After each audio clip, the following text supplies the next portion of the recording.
Hi guys, welcome to IST's workshop series.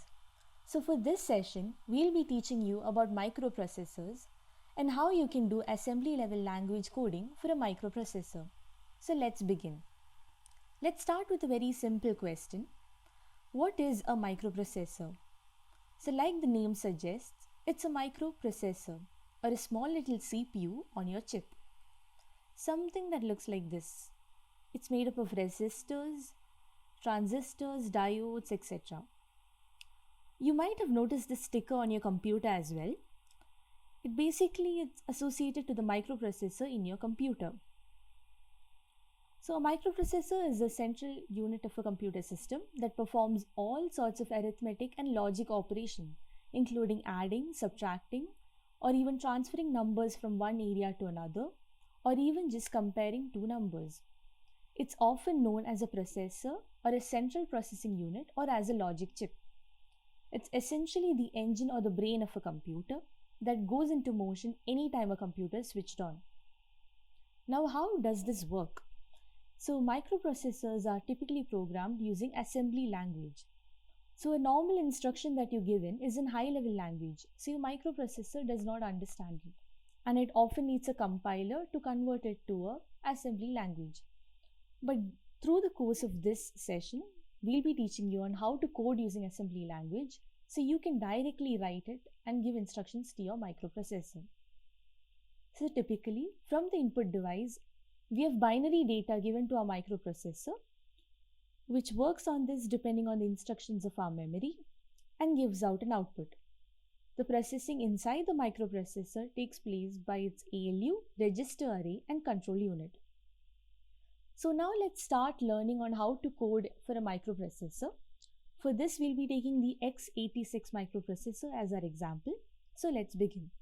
So first, let's look at the memory of this. Our memory consists of 8 registers, where each register is a small packet which can hold up to 32 bits. In x86, we have 8 such registers, in which 6 are general purpose register and 2 are specific purpose registers.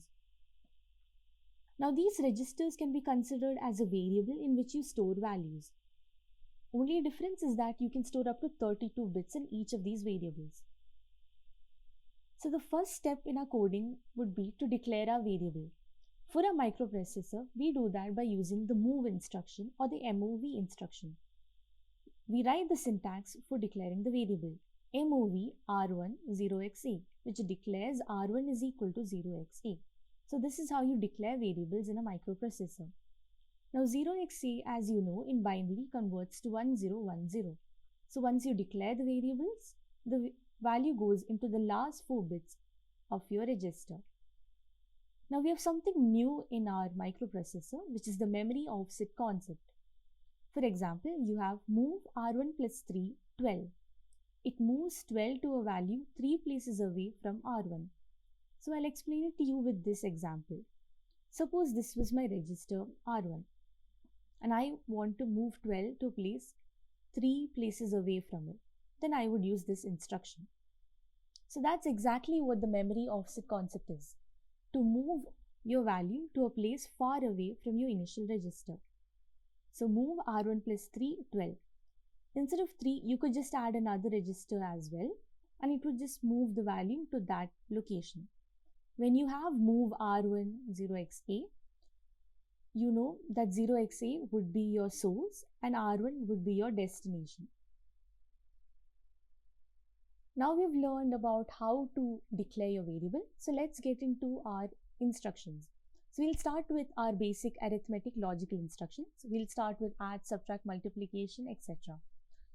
So let's go with add. Add R1 10 basically gives R1 is equal to R1 plus 10.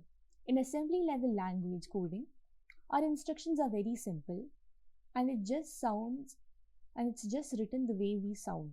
So if you want to add two numbers, you just have to write add R1 10, it adds the two numbers. If you want to subtract two numbers, just write subtract R1 10 and R1 is equal to R1 minus 10. If you want to multiply, use the IMUL operator. R1 5 gives you R1 is equal to R1 into 5. Now let's look at few logical instructions like increment, decrement. Again, it's very simple. So you just have to directly write increment R2 means the value in R2 would increase by 1. Decrement R3, value in R3 would decrease by 1. So once we're done with this, let's look at our next set of operators, Boolean operations, just like AND, OR, NOT, XOR, etc. So again, the instructions are very simple. It's written just the way you speak. So if you want to find the AND value between two things, you just write AND R1, R2. So it finds the AND value between these two, and the answer is stored in your first register. Similarly, if you want to find the OR value between two registers, you just write OR, register R3, register R4, where the value is stored in R3. Similarly, you have XOR AB, NOT register. NOT A does the NOT operation for the register A. Okay, now we have a set of few interesting operations, shift left and shift right. So SHL stands for shift left and SHR is shift right. So it's very simple. Shift left moves the bits in R1 to the left by the number given here. So suppose this is my value in R1 and I am saying I need to shift the value in R1 by 2 bits to the left. Then that's exactly what happens. Each bit in R1 moves to the left by 2 bits. So when I do shift left R12, each bit moves by 2 places. So what is the purpose of doing this operation? Well, there might be instructions in your function where you just have to shift a value. But one of the main uses for this is for multiplying or dividing indirectly. If you shift a number to the left by 1 bit, it actually multiplies the value by 2. If you shift it by 2 places, it multiplies the value by 4. So shifting left by n bits multiplies the value by 2 raised to n. So this is actually the main purpose why shift left and shift right is useful. Shift right similarly moves the value in this to the right by the offset given here.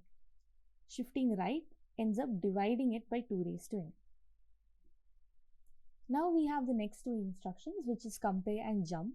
Compare register 1, register 2, compares and lets you know whatever you want to know, if they're equal, if one is greater than the other, etc. Then jump label, just like a C++ code, would just jump directly to that spot. Now I'll teach you something different by a comparison. Suppose you have a C++ code. If A is greater than B, jump to ABC. On our x86 microprocessor, we would say compare R1, R2 and jump if it's greater than to ABC. This is an interesting part for microprocessors. You can either jump or you can jump if greater than by using this code JGE. You can jump if less than by using JLE and similar codes for different functions.